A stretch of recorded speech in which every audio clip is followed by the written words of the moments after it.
Good morning, everybody. August 13th. Thank goodness it's not Friday. August 13th, 2012, Monday. I wanted to, first of all, apologize for the long video I had yesterday. Really didn't believe I had that long of a video until I tried seeing it. Wow. That's 18-minute video. Wow. Apologize for that. Watched Suja's video, which was very, very interesting, and I wanted to comment on it. And I'm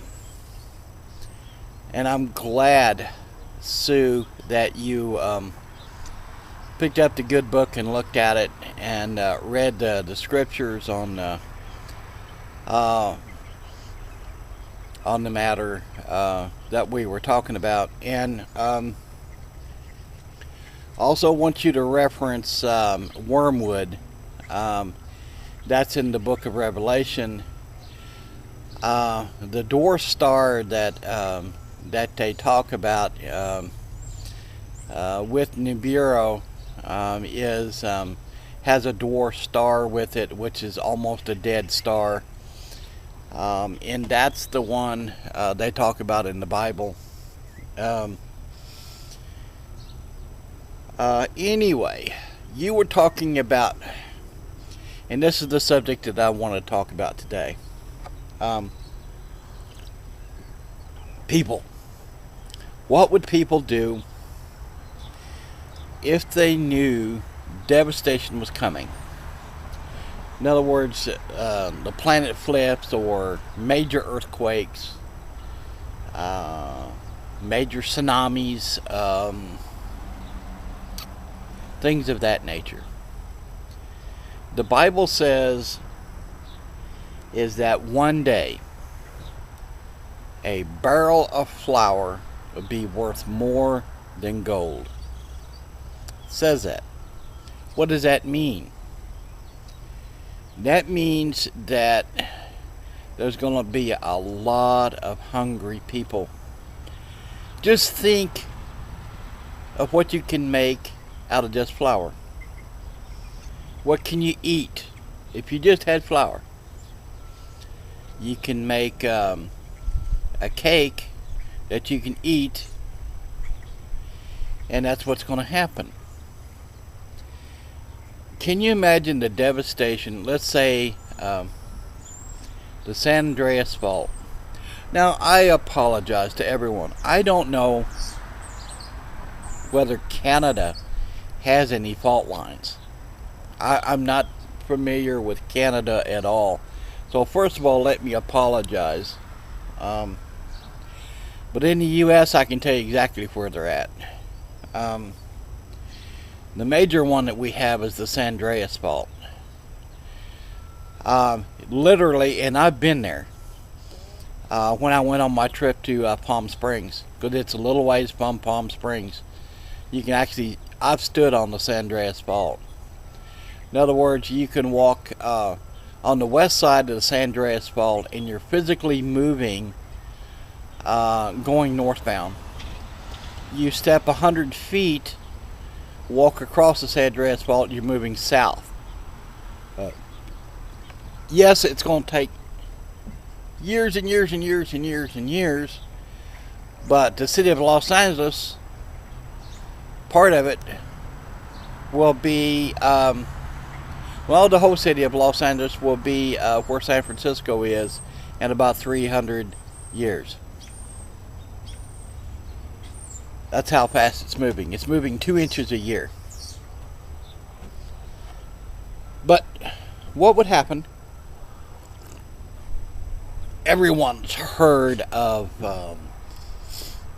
the Yellowstone and Yellowstone National Park. They have a geyser. That's actually a volcano, and it's a monster of a volcano. What would happen if a earthquake interrupted that, and that started flowing lava, and it really erupted? They say every 50,000 years or 50 million years that it does that. What would happen? It would blanket, the ash would blanket half of the United States, the eastern portion of it. Look at our power grid.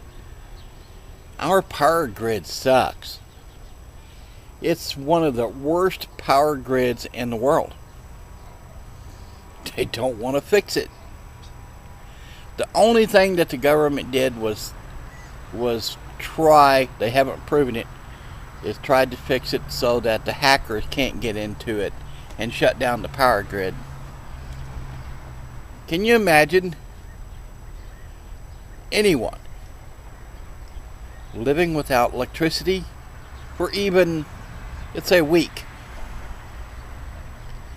No TV, no iPhones, no cell phones, no lights, no AC, no electricity at all. Just electricity. Still got water until the tank's empty, because it takes electricity to pump it up into those big tanks that you see in the sky. So eventually we're going to be running out of water. They got to get rid of they can't have meat in the stores because that's going to ruin. So people have a massive panic attack. And I would agree with Suja that people would start killing people because, oh, you got food, or you got water, you got gasoline. Massive, it would be chaos. Just stop and think what that would be like. If you were a gun owner, somebody shooting at your family, trying to kill you for what you own. I think that's coming. Sad to say, isn't it? But this earth is really changing. You older adults out here, you older guys and gals like me, I'm 56. I don't care if anybody knows my age. Stop and remember when you were kids, how the earth was, how people was. I'm 56 and I still remember my parents, my mom and my dad. They lived in Phoenix, Arizona now. They didn't lock their house. When they went somewhere, to the grocery store or to buy clothes or whatever, they just left the door open. Screen, the only thing was closed. People would come in the house. Leave you a note. I borrowed a cup of sugar. Here's $1 for the 50 cents for the flour I borrowed, or the sugar I borrowed, or I still remember those days. You don't do that today. Here in this little town of Emmett, sometimes I leave my garage door unlocked. Nobody's ever bothered anything. It's a small town community. Everyone knows everybody. You know your neighbors. They watch after you and you watch after them, and it's a nice little community. You can't do that in Boise or Napa or in places like that. You can't do it. And it's a shame that people's come this way. Can you imagine if something really happened? You remember 9/11? Everybody started praying to God because they thought we're going to have war here. It's amazing things get better, they forget about God. I haven't. Okay guys, I'm going to cut this short before I get another long video. And hope you guys doing well. We're still smoky here. Please find an Indian and send him this away. We need a rain dance or something. Take care. God bless. God bless America. Let's hope devastation never comes, but I think it is. See you later.